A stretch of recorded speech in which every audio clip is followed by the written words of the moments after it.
Hello students, welcome to my channel physics group by Javed सबा।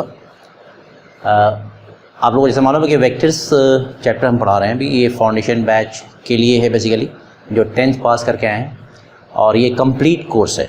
जो लोग भी जेई की तैयारी कर रहे हों या नीट की तैयारी कर रहे हों या एम्स की तैयारी कर रहे हों या वो 11th-12th के बोर्ड की तैयारी कर रहे हों, अल्टीमेटली ये कोर्स बहुत ही ज़्यादा बेनिफिशियल होने जा रहा है उनके लिए। बस उनसे एक ही रिक्वेस्ट है कि मेरे सारे वीडियोस को स्टार्ट टू एंड वो बगैर स्किप किए हुए देखें, तो मैं एश्योर करता हूँ कि आप मैक्सिमम केसेस में, चाहे जितने भी डिफ़िकल्ट प्रॉब्लम्स हो, आप आसानी से लगा सकते हो, उन्हें सॉल्व कर सकते हो ऑन योर ओन। ठीक है ना? तो लेकिन यही कि आपको जो इंस्ट्रक्शंस मैं देता हूँ उन्हें आप स्ट्रिक्टली फॉलो करें कि किस तरह से वीडियोज़ देखने हैं, है ना, किस तरह से नोट्स प्रिपेयर करना है, और हमारे जो भी क्वेश्चंस दिए जाएंगे आपको, उन सारे क्वेश्चंस को आपको खुद ही पहले अटेम्प्ट करना है। जब नहीं सॉल्व होता तब जाके आप वीडियो सॉल्यूशन देखें, तो उससे काफ़ी फ़ायदा होगा। तो एनीवेज, हम लोगों ने एडिशन ऑफ वेक्टर्स पढ़ लिया, सब्ट्रैक्शन ऑफ वेक्टर्स पढ़ लिया, component method of addition of vectors हम लोगों ने पढ़ा, ठीक है ना, डायरेक्शन कोसाइंस पढ़ा हम लोगों ने, यूनिट वेक्टर्स पढ़ लिया। तो अब हम लोग जो पढ़ने जा रहे हैं वो है मल्टीप्लिकेशन ऑफ वेक्टर्स, और उसमें क्या पढ़ने जा रहे हैं आज हम लोग? स्केलर और डॉट प्रोडक्ट, राइट। तो चलिए इसे समझते हैं क्या ये। देखिए, अगर आपके पास दो वेक्टर्स इस तरह से दे दिए जाएं, दिस इज वेक्टर ए और बी, और इनके बीच का एंगल थीटा हो, राइट, तो इनके स्केलर प्रोडक्ट को हम कैसे डिफाइन करते हैं?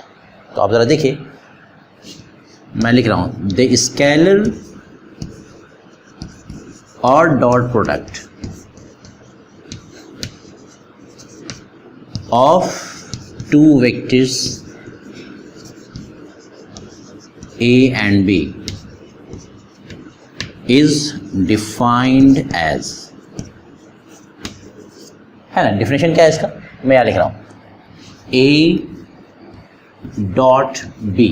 ये एक सिंबल है जो इस स्केलर मल्टीप्लिकेशन को डिनोट करने के लिए जो मल्टीप्लिकेशन का साइन यूज़ किया जाता है, वो साइन ये है, and this is a dot. इसीलिए स्केलर प्रोडक्ट का दूसरा नाम क्या है? Dot product. ठीक है ना, क्योंकि हमारे पास वेक्टर्स के मल्टीप्लिकेशन के लिए दो तरह का मल्टीप्लिकेशन है। एक है जिसका रिजल्ट स्केलर आता है, और एक है वेक्टर्स का वैसा मल्टीप्लिकेशन, यानी दो तरह के मल्टीप्लिकेशन है, वेक्टर्स के ही मल्टीप्लिकेशन है। एक बार हम लोग जब दो वेक्टर्स को मल्टीप्लाई करते हैं तो उसका रिजल्ट स्केलर आता है, इसलिए उसको बोलते हैं स्केलर प्रोडक्ट। उसके लिए जो मल्टीप्लिकेशन का साइन यूज़ करते हैं वो डॉट है, इसलिए इसका नाम डॉट प्रोडक्ट पड़ा।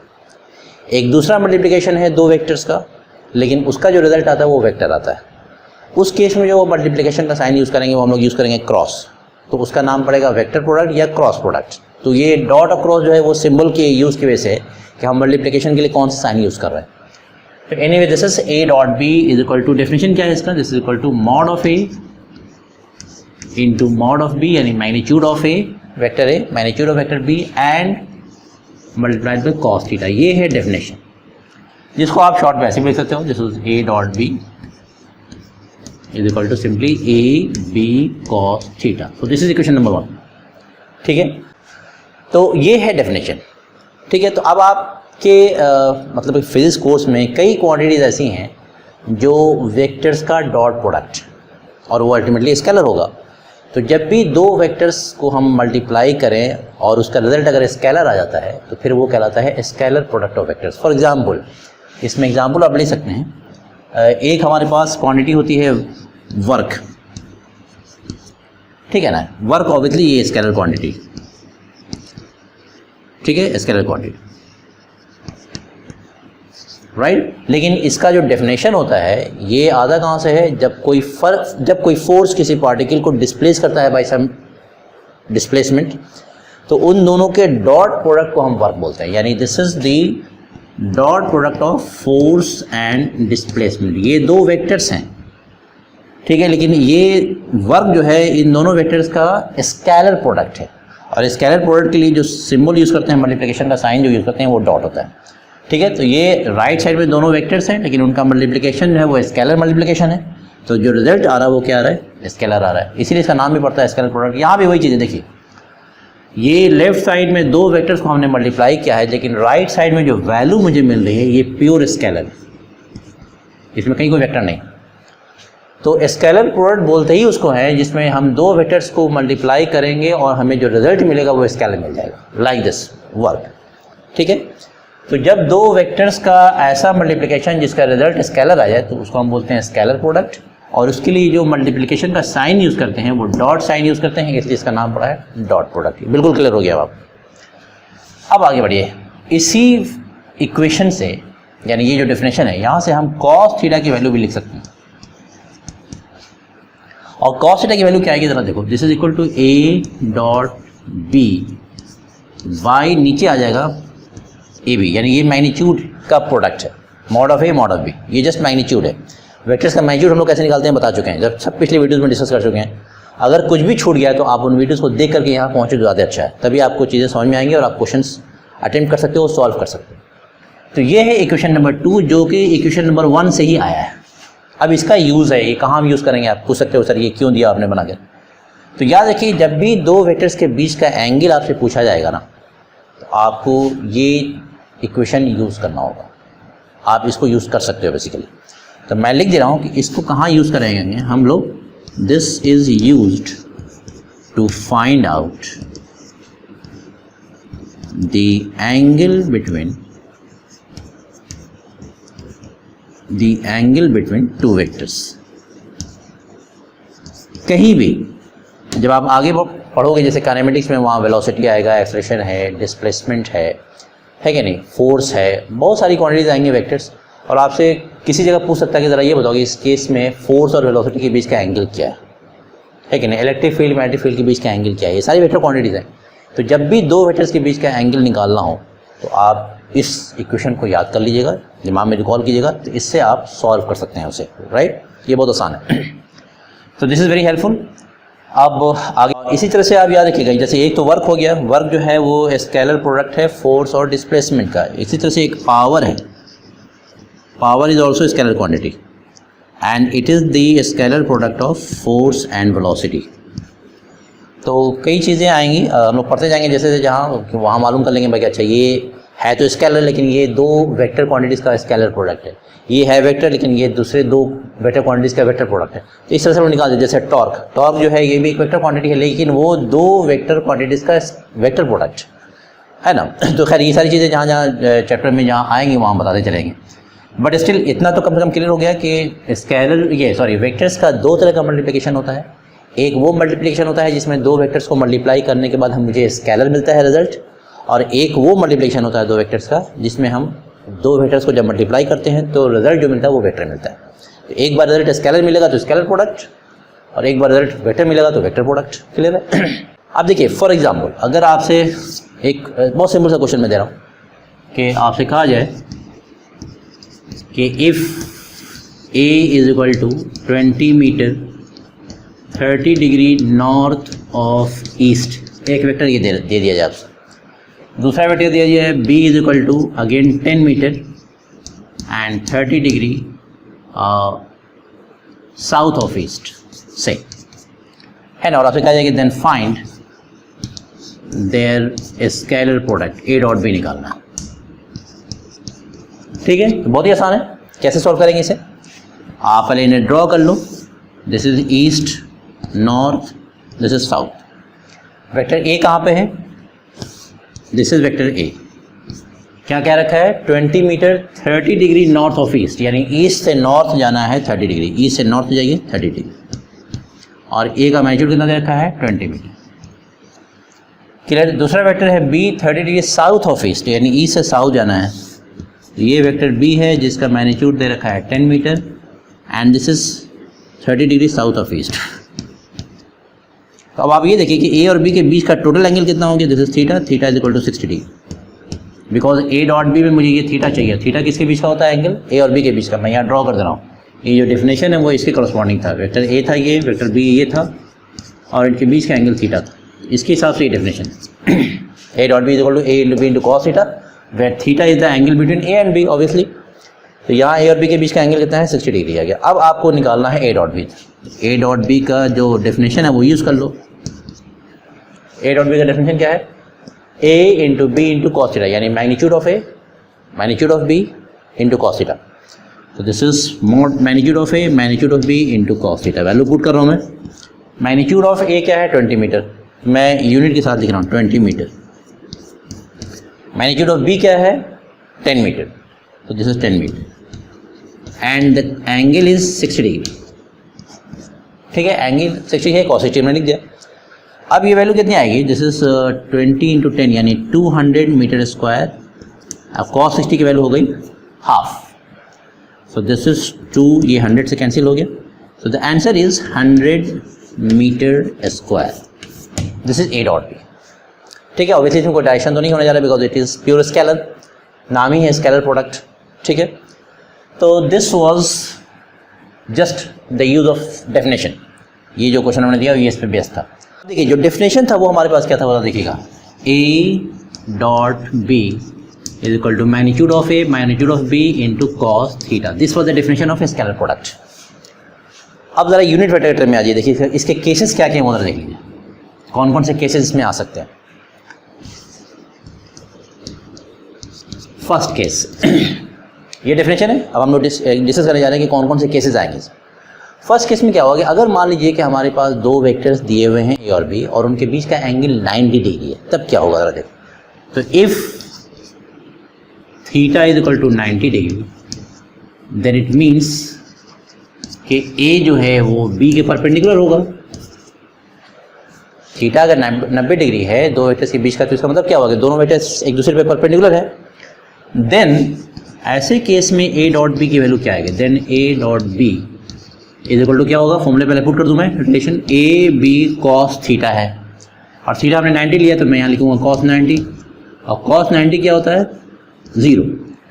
तो अल्टीमेटली ऐसे केस में क्या होगा, A dot B is equal to 0। अब ये रिजल्ट हमने याद रखना है कि जब भी दो वेक्टर्स परपेंडिकुलर होंगे जिस जगह भी, तो उनका डॉट प्रोडक्ट क्या होता है 0 होता है। एकदम इसे याद रखना है, मैंने एज ए रिजल्ट आप इसे याद कर लो, नोट भी करा देना, मैं कहूँगी ये बहुत ही ज़्यादा यूज़ होगा कि व्हेनेवर जब भी A is perpendicular to B, कोई भी दो वेक्टर, मैं सिर्फ A और B की बात नहीं कर रहा हूँ, मान लीजिए फोर्स वेलोसिटी हो जाए B, यानी किसी भी जगह अगर ऐसा केस आ जाता है, कोई भी दो वेक्टर्स अगर परपेंडिकुलर होगा तो इमीडिएटली दिमाग में ये स्ट्राइक करना चाहिए कि अच्छा ये दो वेक्टर्स परपेंडिकुलर हैं, इसका मतलब ये हुआ कि इन दोनों का जो स्केलर प्रोडक्ट होगा, जो डॉट प्रोडक्ट होगा वो 0 हो।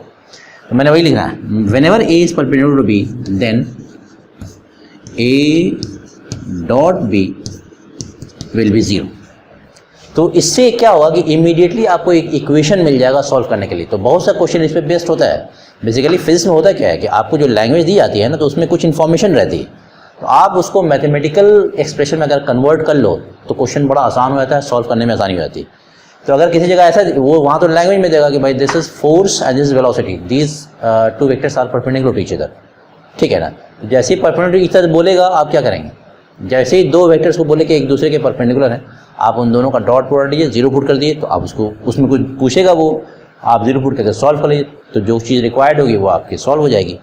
तो बट स्टिल यानी ये कहने का मतलब ये कि जिस जगह भी कहे वो कि दो वेक्टर्स परपेंडिकुलर हैं, तो आपके पास ये इक्वेशन अवेलेबल हो गई, इसको आप यूज़ कर सकते हो।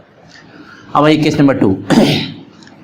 केस नंबर 2 ये है कि अगर if theta is equal to 0 degree, इसका क्या मतलब हुआ, अगर थीटा 0 है इसका मतलब ये हो कि A और B पैरेलल है, A B के पैरेलल हो गया।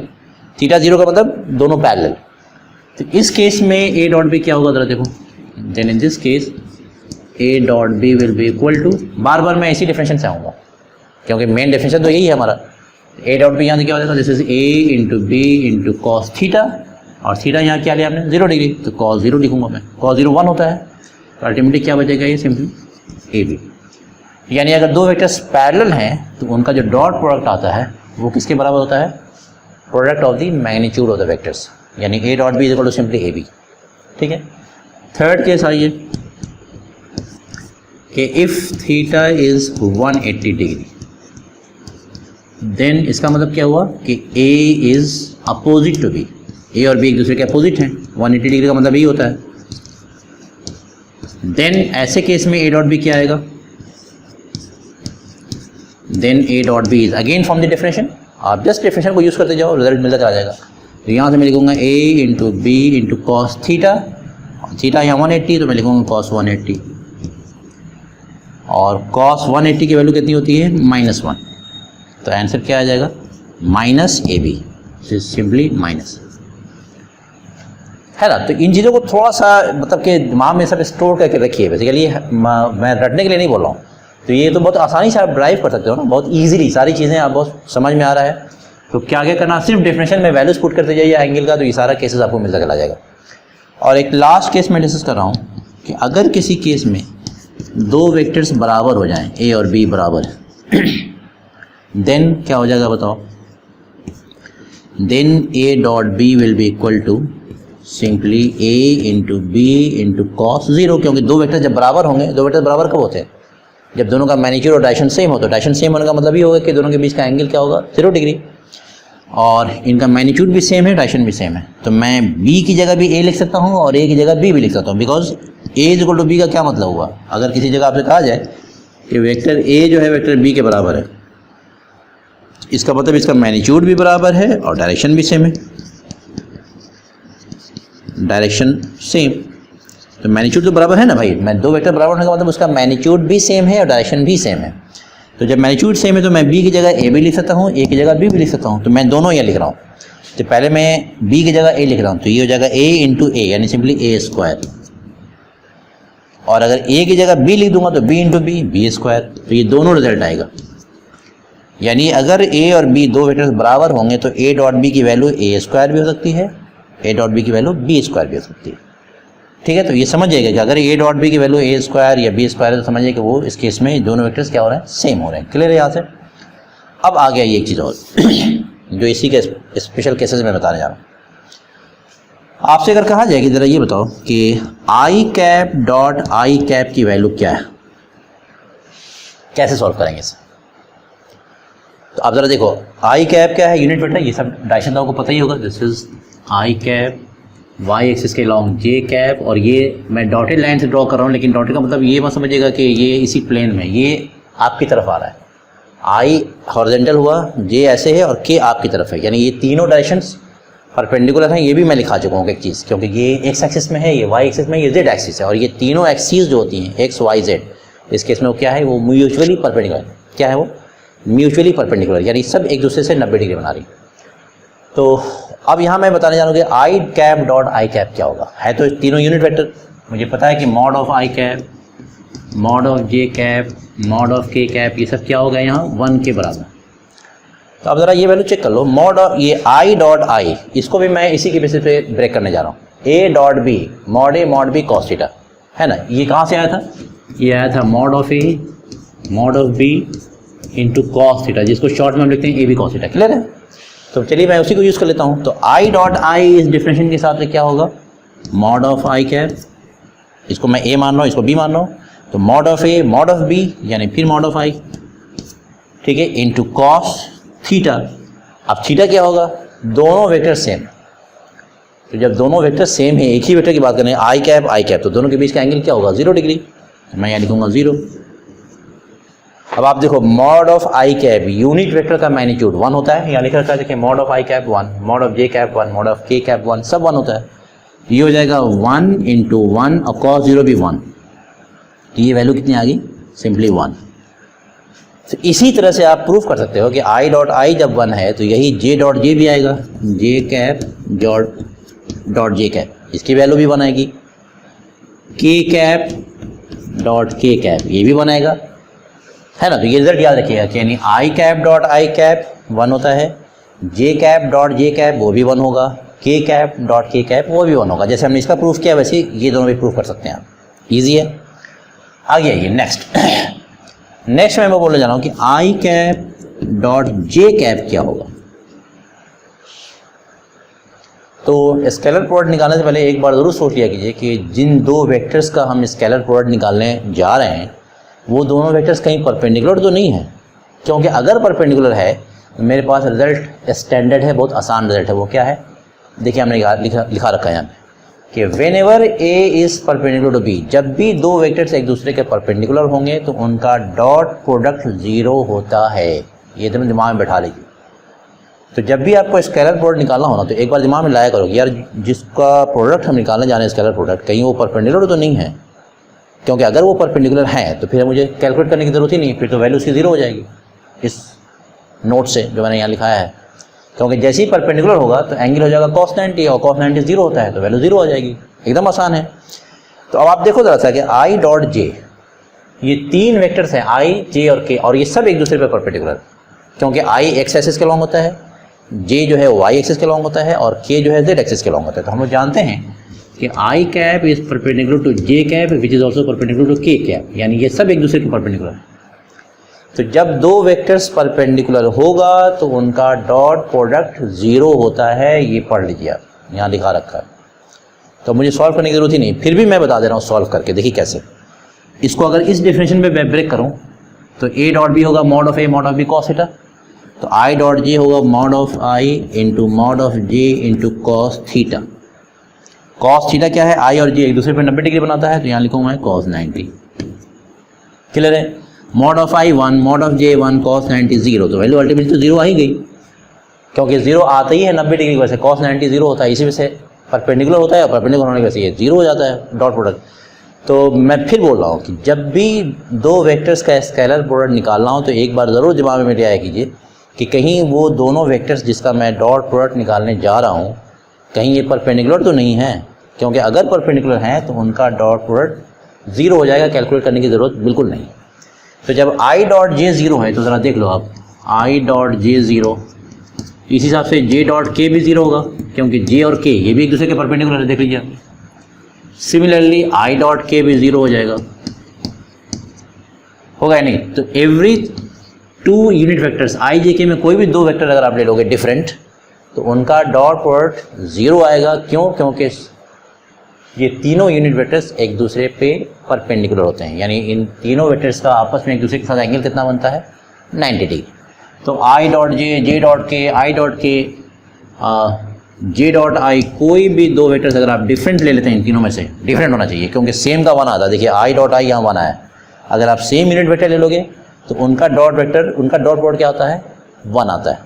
जे डॉट जे वन, के डॉट के वन। लेकिन अगर डिफरेंट होंगे इन तीनों में से, इन तीनों की मैं बात कर रहा हूँ, आई कैप, जे कैप और के कैप की बात कर रहा हूँ, क्योंकि ये तीनों एक दूसरे पर 90 डिग्री बनाते हैं। तो इनमें से अगर कोई दो डिफरेंट यूनिट वेक्टर्स आप ले लेते हैं, जैसे आई का जे के साथ, जे का के साथ, या आई का के साथ, या जे आई कुछ भी ले लें, लेकिन अगर डिफरेंट होंगे दोनों तो ये हर हाल में जीरो होने जा रहा है। और रीज़न आपको मालूम होना चाहिए, उसमें को रटना नहीं है, आपके दिमाग में सिर्फ ये होना चाहिए कि भाई हमने डॉट प्रोडक्ट निकाला, वो दो वेक्टर्स का आपस में एंगल कितना बन रहा है। अगर वो 90 डिग्री बनाते हैं तो उनका डॉट प्रोडक्ट जीरो होना ही है।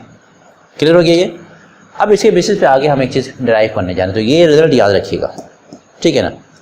अब देखिए हम लोग स्केलर प्रोडक्ट में ये चीज़ डिराइव करने जा रहे हैं कि अगर वेक्टर्स इस फॉर्मेट में दिया हुआ हो, आई जे के फॉर्मेट में, तब स्केलर प्रोडक्ट की वैल्यू क्या होगी। नॉर्मली अगर ए और बी का मैग्नीट्यूड दिया हुआ है और एंगल मालूम है तब तो हम लोग यूज़ कर लेते हैं A dot B equal to A into B into cos theta, right.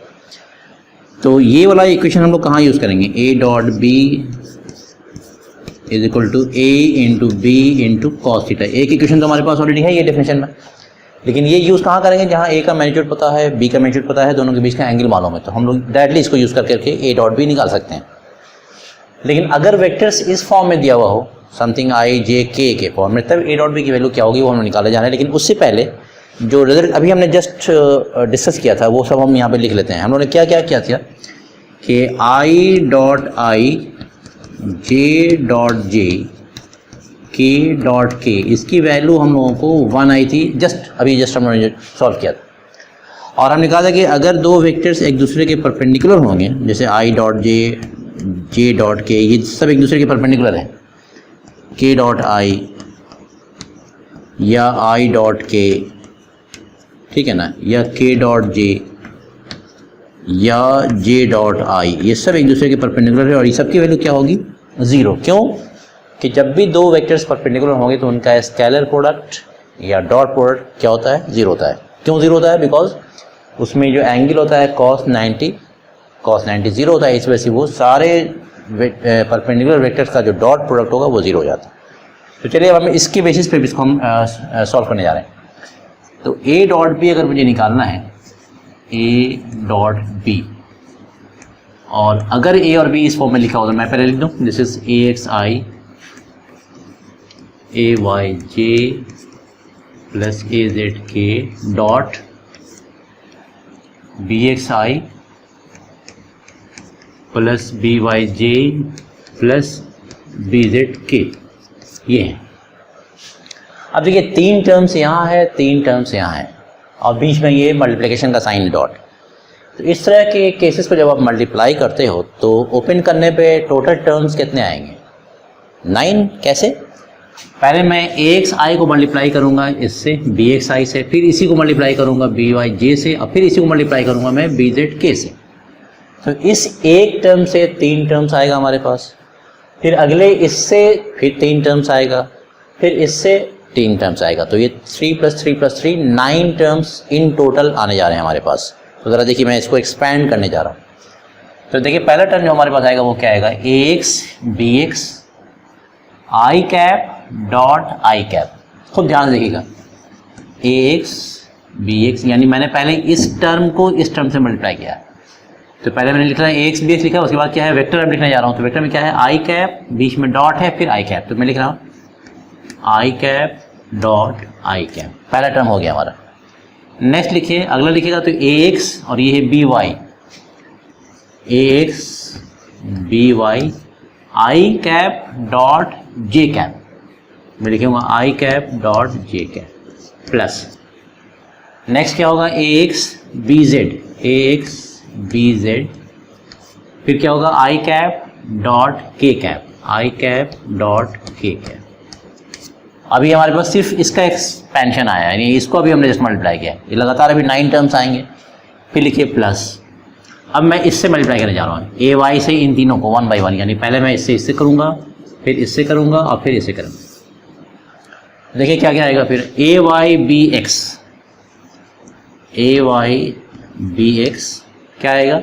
J cap dot I cap, J cap dot I cap. Clear है? नेक्स्ट बताइए, AY इंटू BY,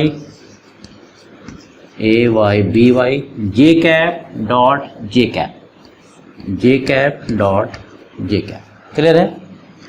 लास्ट बताइए, AY into BZ, AY BZ, फिर J cap dot K cap, J cap dot K cap. खुद से expand कर सकते हो आप आसानी से। अब देखिए लास्ट 3 टर्म्स और बचा हुआ है, वो किससे करूँगा मैं? अब AZ से करूँगा। फिर वही काम, पहले AZ को इससे, फिर AZ को इससे, फिर AZ को इससे। तो पहला टर्म क्या मिलेगा? AZ BX, AZ BX K cap dot I cap, K cap dot I cap. Next term बताइए। अब आप इसको इससे मल्टीप्लाई करने जा रहे हो, इसके सेकंड टर्म से लिखोगे AZ BY, है ना, AZ BY K cap dot J cap, K cap dot J cap. Easy. अब लास्ट टर्म बचा हुआ है, इसका भी लास्ट, इसका भी लास्ट। तो ये हो जाएगा AZ BZ K cap dot K cap, K cap dot K cap. तो अब देखिए टोटल हमारे पास 9 टर्म्स आ गए। इन 9 टर्म्स में से जब आप देखिएगा इसको, यहाँ के वैल्यूज़ को, इसमें से 6 टर्म 0 होने जा रहा है और 3 ही टर्म बचेगा। देखिए कौन कौन सा। पहला है I डॉट I, और I डॉट I क्या होता है? 1। तो I डॉट I 1 होगा, J डॉट J 1 होगा, K डॉट K 1 होगा। तो ये ढूंढ लीजिए, पता लगा लीजिए। तो यहाँ पे I डॉट I 1, फिर ये J डॉट J 1 और फिर ये K डॉट K 1। तो ये तो बच गया हमारे पास। तो यानी बचा क्या क्या, ज़रा देख लीजिएगा। AX BX इंटू 1, तो ये सिर्फ बचेगा AX BX, ठीक है, प्लस अब ये वाला देख लीजिए AY BY, और यहाँ 1 है तो फिर लिखूँगा मैं AY BY प्लस, और यहाँ बचा AZ BZ, AZ BZ। बाकी टर्म्स को देख लीजिए क्या होने जा रहा है। बाकी में देखिए ये है I डॉट J, और ये परपेंडिकुलर वेक्टर्स है, तो I डॉट J क्या होता है? 0। तो अब बाकी जितने भी बचे हुए टर्म हैं, देखिए हमारा काम किसका होगा? इसका हो गया, इसका हो गया, इसका हो गया, ये तो बच गया हमारे पास। बाकी जो भी टर्म्स है, जैसे यहाँ आ रहा है I डॉट J, तो I और J चूँकि परपेंडिकुलर वेक्टर्स हैं, तो परपेंडिकुलर वेक्टर्स का डॉट प्रोडक्ट क्या होता है? 0 होता है, तो ये हो जाएगा 0। फिर I डॉट K, ये भी परपेंडिकुलर वेक्टर्स है, सब यहाँ दिखा रखा है, देखिए I डॉट K 0। तो ये जितने 6 टर्म्स हैं जो भी परपेंडिकुलर आएंगे उनका डॉट प्रोडक्ट 0 होगा, तो ये भी आपका क्या हो गया? 0। फिर देखिए J डॉट I, तो J डॉट I देखिए यहाँ पे J डॉट I, ये भी 0 है, परपेंडिकुलर वेक्टर्स है, परपेंडिकुलर वेक्टर्स का डॉट प्रोडक्ट 0 होता ही है, तो इसको भी 0 कीजिए आप। फिर ये आ गया J डॉट K, देखिए J dot K, 0। Perpendicular vectors पहचान यहाँ ढूंढने की जरूरत नहीं, आप खाली यही देखिए कि भाई दो वेक्टर्स जो दिए हुए हैं डॉट प्रोडक्ट में वो परपेंडिकुलर हैं कि नहीं, अगर हैं तो 0 हो जाएगा। फिर k डॉट आई और k राइट ये भी परपेंडिकुलर होते हैं तो ये भी 0 हो गया, और k डॉट ये भी परपेंडिकुलर, ये भी 0। तो 6 टर्म देखिए 0 हो गया। कौन कौन सा? ये गायब, ये गायब, ये भी गायब हो गया हमारा, ये भी गायब, ये भी कैंसिल और ये भी खत्म। तो अल्टीमेटली यही बचा हमारे पास। तो हमारे पास जो रिजल्ट आ रहा है वो क्या आ रहा है कि अगर हमारे पास दो वेक्टर्स इस तरह से दिए जाएंगे आई, जे और के फॉर्म में, तो उनका जो स्केलर प्रोडक्ट आता है वो क्या आता है? ए x B x plus A Y B Y plus A Z B Z. ये बता क्या रहा? ये बता रहा कि अगर दो वेक्टर्स वैसे लिखे हुए होंगे तो उनका डॉट प्रोडक्ट निकालना बड़ा आसान है। क्या आसान है कि आई का आई के साथ मल्टीप्लाई कर दीजिए तो ए एक्स बी एक्स आएगा, फिर जे के कोफिशिएंट को एक साथ मल्टीप्लाई करें तो ए वाई बी वाई आ जाएगा। देखिए दूसरा ए वाई बी वाई, और फिर के वाला मल्टीप्लाई कर दीजिए तो ए जेड बी जेड, तो ए जेड बी जेड एकदम ही आसान है। आई का आई के साथ, जे का जे के साथ, के के साथ मल्टीप्लाई कर दीजिए तो ये आपका डॉट प्रोडक्ट आ जाएगा। ठीक है, तो इट्स क्वाइट ईजी। इस पर अगर आपसे कहा जाए कि एक प्रॉब्लम कर लीजिए आप, सपोज करिए मैं वैल्यू दे रहा हूँ if A is equal to 2j plus 3i plus K, right, और b की वैल्यू मैंने दे रखा है 3i plus j minus 2k for example, और आपसे कहा जाए कि फाइंड a डॉट b। ठीक है, रिजल्ट आपके सामने है, जस्ट पुट कीजिए तो देखिए a डॉट b कैसे निकलेगा। a डॉट b की वैल्यू क्या होती है? ax bx, यानी a में x का टर्म लेंगे और x वाला किसके साथ होता है? i के साथ। फिर b में भी x का टर्म लेंगे, b वाला भी किसके साथ होता है? i के साथ। तो x वाला याद रखिएगा, x वाला हमेशा i के साथ होगा, y वाला हमेशा j के साथ होगा और z वाला हमेशा k के साथ होगा। तो मुझे लिखना है ax bx, तो a का x कंपोनेंट कौन वाला है? i के साथ 3 है, तो मैं यहाँ लिखूँगा 3, ये ax हो गया, यानी x की वैल्यू यहाँ 3 याद रखिएगा। x कैसे ढूंढेंगे? जो i के साथ अटैच होता है वो x होता है, तो i के साथ यहाँ 3 अटैच है तो 3 लिख दिया। अब ये bx, b में देखिए i के साथ क्या अटैच है? ये भी 3 है, ये हो गया, यानी ax bx that means 3 × 3 plus a y b y। अब a का y कंपोनेंट ढूंढिए, तो a का y कंपोनेंट किसके साथ होगा? j के साथ, तो j के साथ जो है वो 2 है, तो ये हो गया a y। फिर b y ढूंढिए, तो b y की वैल्यू देखिए ज़रा सा, b का j के साथ कितना है? 1 है, j का यहाँ पे जो कोफिशिएंट है वो है 1, ये हो गया प्लस। अब ये a z b z, तो a का जो z कंपोनेंट होगा वो किसके साथ होगा? k के साथ, तो a का z कंपोनेंट k के साथ यहाँ देखिए 1 है, तो लिखूंगा मैं 1 इंटू b का भी देख लीजिए z कंपोनेंट, तो b का जो z कंपोनेंट दिखेगा वो k के साथ देखेंगे, z तो हमेशा k के साथ होगा, तो k के साथ यहाँ जो वैल्यू है वो -2 है, साइन के साथ लेते हैं, तो याद रखिएगा ये हो गया -2। अब आप सॉल्व कर लीजिए, 3 3 9 प्लस 2 और ये हो गया -2, तो ये +2 -2 कैंसिल, तो आंसर क्या आ गया? सिंपली 9। a डॉट b की वैल्यू निकल गई। इट्स क्वाइट ईजी, ठीक है ना, बहुत ही आसान है। हाँ, इसी प्रॉब्लम को कर लेते हैं हम लोग। अभी हम लोग जो पढ़ा जैसा स्केलर प्रोडक्ट, उसके बेसिस पे ये प्रॉब्लम है। देखिए क्वेश्चन क्या कह रहा है कि if a = 2i + 3j - k cap and b = 3i + 2j + c क्या कैप। c जो है कांस्टेंट दे रखा क्वेश्चन में, और ये भी इन्फॉर्मेशन दे रहा है कि a is perpendicular to b, a जो है वो b के परपेंडिकुलर है। आपसे पूछा जा रहा है कि find the value of c। तो बहुत आसान है, जब जैसे हमको ये चीज़ दी गई है कि a is perpendicular to b, तो इमीडिएटली इन्फॉर्मेशन क्या मिलेगा मुझे कि भाई a dot b will be equal to 0। हमने बताया था ना कि जब भी दो वेक्टर्स को कहा जाए कि ये एक दूसरे के परपेंडिकुलर हैं या एक दूसरे से 90 डिग्री बना रहे हैं, तो उनका डॉट प्रोडक्ट हमेशा 0 होगा, ऑलवेज। तो उस इन्फॉर्मेशन को यूज़ कर लिया कीजिए।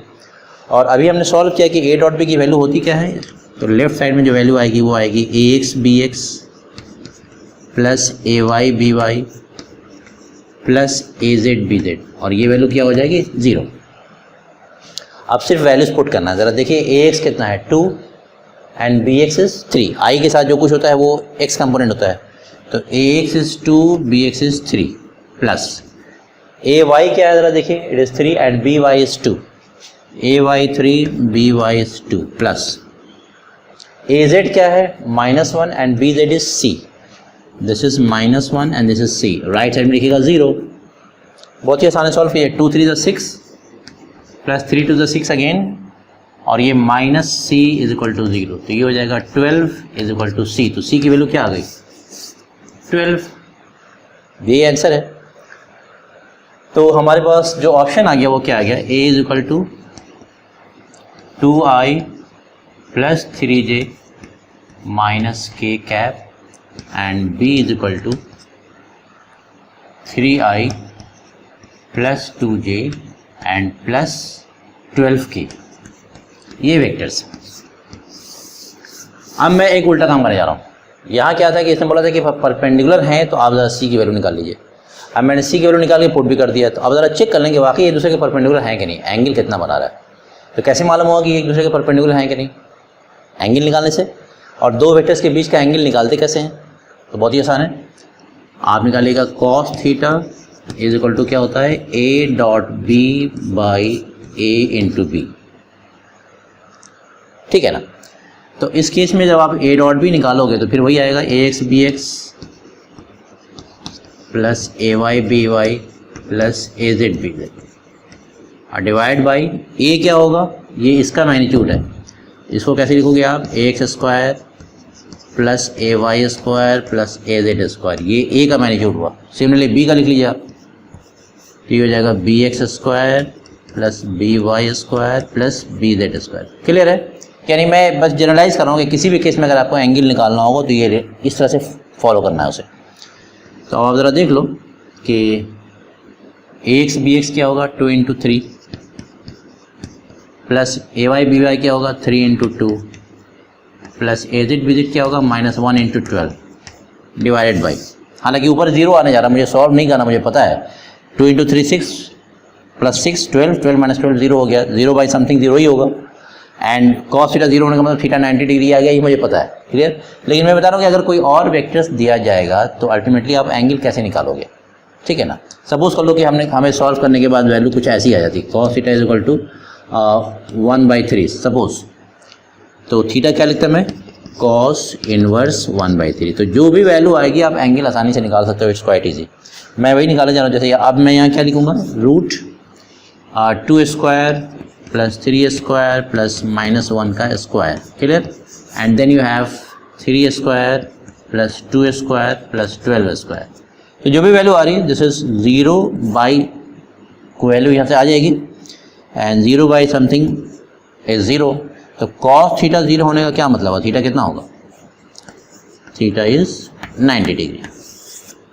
तो यहाँ तो 0 आ गया, वैल्यू कुछ भी आ सकती है। तो जो भी वैल्यू आएगी अगर वो वैल्यू नोन है तो एंगल लिख देंगे, अगर नोन नहीं है जैसे यहाँ कॉस थीटा इक्वल 1/3, थीटा की वैल्यू मुझे नहीं पता, तो उस केस में वैल्यू फिर ऐसे लिखी जाती है, कॉस इनवर्स 1/3। अगर नोन वैल्यू आ जाएगी तो थीटा की वैल्यू पुट कर देंगे। जैसे मान लीजिए cos theta equal to half आ जाता अगर, तो थीटा इक्वल टू 60 डिग्री लिख देता। लेकिन यहाँ कॉस थीटा की वैल्यू सपोज कीजिए अगर 1/3 आ गई तो नोन नहीं है, थीटा को इस फॉर्मेट में लिखते हैं, कॉस इनवर्स 1/3 या कॉस इनवर्स जो भी दिया रहेगा। ये उसी से रिलेटेड क्वेश्चन है। अभी हम लोगों ने ये पढ़ा स्केलर प्रोडक्ट, तो चलिए इसको सॉल्व करते हैं। बहुत अच्छा क्वेश्चन है ये कि if mod of A cap plus B cap equal to √3, ये दोनों याद रखिए, ये दोनों क्या है, यूनिट वेक्टर्स है। Then find the value of this, ये बीच में एक डॉट है, डॉट प्रोडक्ट ही है बेसिकल। तो इसे सॉल्व करना है, तो आगे सॉल्व करते हैं। ये इन्फॉर्मेशन जो दी गई है ना, इससे पहले हम मालूम कर लेते हैं कि ए कैप और बी कैप असल में ये दो यूनिट वेक्टर्स हैं, लेकिन इनके बीच का एंगल क्या है मुझे नहीं पता, वो इस इन्फॉर्मेशन से मालूम होगा, राइट। तो देखिए क्या करने जा रहा हूँ मैं, mod a cap plus B cap is equal to √3 और मॉड ए प्लस बी का रिलेशन हमें पता है। हमारे पास मॉड ए प्लस बी का रिलेशन क्या जरा देखिए, मॉड ए प्लस बी, लेकिन इस केस में ये यूनिट वेक्टर नहीं है, यहाँ पे यूनिट वेक्टर है। तो इसका फॉर्मूला क्या था हमारे पास, this is equal to A square plus B square plus 2ab cos theta. और ये थीटा जो होता है वो इन दोनों के बीच का एंगल होता है, जबकि ये ए और बी कोई भी दो वेक्टर्स हो सकते हैं, राइट। लेकिन इस केस में ये ए और बी जो है ये यूनिट वेक्टर है। तो यहाँ पे जो हमने ए स्क्वायर लिखा है, बी स्क्वायर लिखा है, ये तो अल्टीमेटली इस वेक्टर ए का मैग्नीट्यूड ही दिया है। ये ए स्क्वायर क्या है, यानी ये ए जो है वो वेक्टर ए का मैग्नीट्यूड है, उसका स्क्वायर है ये। सिमिलरली ये बी स्क्वायर क्या कह रहा है कि वेक्टर बी का जो मैग्नीट्यूड होगा उसका स्क्वायर है, एंड इस तरह से 2ab। तो इसके इस ए बी की जगह जब मैं इस वाले ए बी को यूज़ करूँगा तो यहाँ पे फॉर्मूले में इस वाले वेक्टर के मैग्नीट्यूड का स्क्वायर आएगा, और ये यूनिट वेक्टर है, इसका मैग्नीट्यूड कितना होता है, 1 होता है। तो मैं यहाँ लिखूँगा 1 स्क्वायर, फिर बी भी यूनिट वेक्टर है, उसका मैग्नीट्यूड भी 1 ही होगा, फिर मैं लिखूँगा 1 स्क्वायर प्लस 2, फिर आ गया वही ए, इसका मैग्नीट्यूड, फिर ये इसका मैग्नीट्यूड है ना, जब मैं इसको यूज़ करूँगा। तो अब आगे चूँकि मॉड ए प्लस बी के फॉर्मूले में ये रूट आता है, तो रूट से छुटकारा पाने के लिए क्या करना होगा, मैं दोनों साइड स्क्वायर कर रहा हूँ। इस वाले इक्वेशन में जो इक्वेशन दी हुई थी हमने दोनों तरफ स्क्वायर कर दिया। तो जब स्क्वायर करेंगे तो यहाँ से रूट हट जाएगा, फिर फॉर्मूला क्या होगा ज़रा देखिएगा आप। क्या लिखूँ बताओ, मॉड ए प्लस बी था अंडर रूट ए स्क्वायर प्लस बी स्क्वायर, लेकिन यहाँ चूँकि हमने स्क्वायर कर दिया तो ये रूट हट जाएगा। अब मैं लिखूँगा ए स्क्वायर, लेकिन मैं बार बार बोल रहा हूँ ये इस केस में ए जो है वो इस वाले वेक्टर का मैग्नीट्यूड है और मैं इसको यूज़ कर रहा हूँ इस वाले इक्वेशन में, तो इसमें वेक्टर ए कैप का मैग्नीट्यूड क्या होगा 1, तो मैं ए स्क्वायर की जगह लिखूँगा 1 स्क्वायर। मैं फिर से लिख रहा हूँ इसको, यानी ए कैप प्लस बी कैप इसका मैग्नीट्यूड का स्क्वायर और राइट साइड में क्या है √3 का स्क्वायर। तो अब इस तरह इसको एक्सपेंड करो तो मैं लिखूँगा ए स्क्वायर और ए जो है इसका मैग्नीट्यूड हुआ यानी 1 स्क्वायर, फिर बी स्क्वायर, बी इसका मैग्नीट्यूड है फिर 1 स्क्वायर, प्लस 2 इंटू ए यानी वेक्टर ए का मैग्नीट्यूड तो 1, फिर बी इस फॉर्मूले में बी है, बी जो इसका मैग्नीट्यूड था यहाँ मुझे मॉड ए कैप और बी कैप है तो उसका मैग्नीट्यूड मैं लूँगा बी, तो again 1 into cos theta, right side में √3 का स्क्वायर यानी 3। तो यहाँ जब हम सॉल्व करेंगे तो 1 + 1 2, ये उधर जाके -2 हो जाएगा और यहाँ जो होगा 2 cos थीटा, क्या बचेगा 2 cos theta equal to 3 - 2 that is 1। तो यहाँ से cos थीटा की वैल्यू क्या आ गई which is equal to half. अब इससे मैं यूज़ करूँगा इसको सॉल्व करने। अब ज़रा देखिए मैं सॉल्व कर रहा हूँ। हमारे पास क्या दिया हुआ है 2a cap plus b cap dot a cap minus b cap. तो दो टर्म्स यहाँ पे है, दो टर्म्स यहाँ पे है, मैं इसको एक्सपेंड कर रहा हूँ और बीच में डॉट प्रोडक्ट। तो कैसे कैसे मल्टीप्लाई करूँगा मैं, पहले इसको इससे मल्टीप्लाई करूँगा, फिर इसको इससे मल्टीप्लाई करूँगा, फिर बी कैप को इससे और फिर बी कैप को, 4 टर्म्स आने जा रहा। तो देखिए मैं इससे पहले इसको मल्टीप्लाई कर रहा हूँ, ये हो जाएगा 2a cap dot a cap. अब सब रिकॉल कीजिए, हम लोगों ने पढ़ रखा है आई कैप डॉट आई कैप क्या होता है 1 होता है, यानी सेम यूनिट वेक्टर का डॉट प्रोडक्ट क्या होता है 1, पढ़ रखा है। जब कैसे डिराइव किया तो सब कुछ आपको बता चुका हूँ मैं। तो ये खैर एनीवे ये ए कैप और डॉट ए कैप क्या आने जा रहा है, ये 1 आने जा रहा है, प्लस नहीं बल्कि अब अगली बार क्या होगा, इसको मैं इससे मल्टीप्लाई करूँ तो बीच में माइनस साइन है तो मैं लिखूँगा -2a cap dot B cap. अब इसको इससे मल्टीप्लाई कीजिए तो ये हो जाएगा plus B cap dot A cap, right. And last में क्या होगा B cap dot minus B cap, यानी minus B cap dot B cap. तो अब देखिए ये वैल्यू जो है ये 1 आ गई इंटू 2, तो यहाँ 2 बचेगा, दिस इज इक्वल टू 2, और ये जो है ये भी 1 है तो -1। तो एनीवे और यहाँ क्या है -2a डॉट बी और फिर b डॉट ए। तो हम लोग ऑलरेडी पढ़ चुके हैं कि a dot B is equal to b dot a, यानी डॉट प्रोडक्ट जो है ये कॉम्पिटिटिव लॉ फॉलो करता है, क्योंकि दोनों की वैल्यू क्या आएगी, a डॉट बी भी आता है a बी कॉस थीटा और b डॉट ए भी क्या आएगा, वो a बी कॉस थीटा ही आएगा। तो both these values are equal. तो यहाँ पे a cap dot b cap हो या b cap dot a cap हो, दोनों सेम ही है लेकिन वैल्यू अलग है। देखिए यहाँ -2 है और ये 1 है, तो दैट मीन्स इसको भी आप a डॉट b लिख सकते हो इसके हिसाब से, क्योंकि a dot b dot a क्या होता है बराबर होता है। तो b cap dot a cap की जगह आप a cap dot b cap भी लिख सकते हो। तो यहाँ -2a cap dot b cap है और यहाँ plus a cap dot b cap. तो -2 + 1 -1 बचा, तो ये हो जाएगा -a cap dot b cap, and ये हो गया वैल्यू यहाँ से यहाँ तक खत्म हो गया। अब ये हो गया -1। तो अल्टीमेटली यहाँ पे क्या बच रहा है 2 - 1, ये 1 हो गया और -a cap dot b cap. अब a cap dot b cap को मैं क्या लिखूँ, ज़रा देखो यहाँ पे a cap dot B cap, इसको ओपन करना है इस फॉर्मूले पे, a dot B, a B cos theta होता है, मैं लिखूँगा mod a cap mod b cap into cos theta. तो ये वैल्यू कितनी होगी, mod a cap 1 mod b cap 1 and cos theta की वैल्यू हम लोग यहाँ सॉल्व किया है हाफ। तो ये 8 कैप डॉट बी कैप की वैल्यू क्या आ रही है हाफ, उसको यहाँ पुट करना होगा। तो 2 - 1 is 1 and a cap dot B cap की वैल्यू यहाँ से क्या आ रही है हाफ। तो 1 - हाफ कितना होगा half. So this is the answer, यानी इसकी वैल्यू जो निकालनी थी इसकी वैल्यू कितनी आ गई इक्वल टू हाफ। बिल्कुल समझ में आ गया होगा, काफ़ी अच्छा क्वेश्चन था ये। इस तरह के क्वेश्चंस आ चुके हैं बेसिकली कॉम्पिटिटिव एग्जाम्स में, तो एक बार आप रिवाइज़ करें ना किस तरह से सॉल्व किया हमने, ठीक है डन। अगर आपको मेरी वीडियो से कुछ फ़ायदा पहुंचता है और आपके काम का है अगर वीडियोस, तो please like and share my videos with your friends and do not forget to subscribe my channel, और बेल आइकन भी प्रेस करना मत भूलिएगा, बिकॉज इससे फ़ायदा क्या होगा जब भी मैं कोई नई वीडियो अपलोड करूँगा तो उसकी नोटिफिकेशन आपको मिल जाया करेगी। Thank you very much.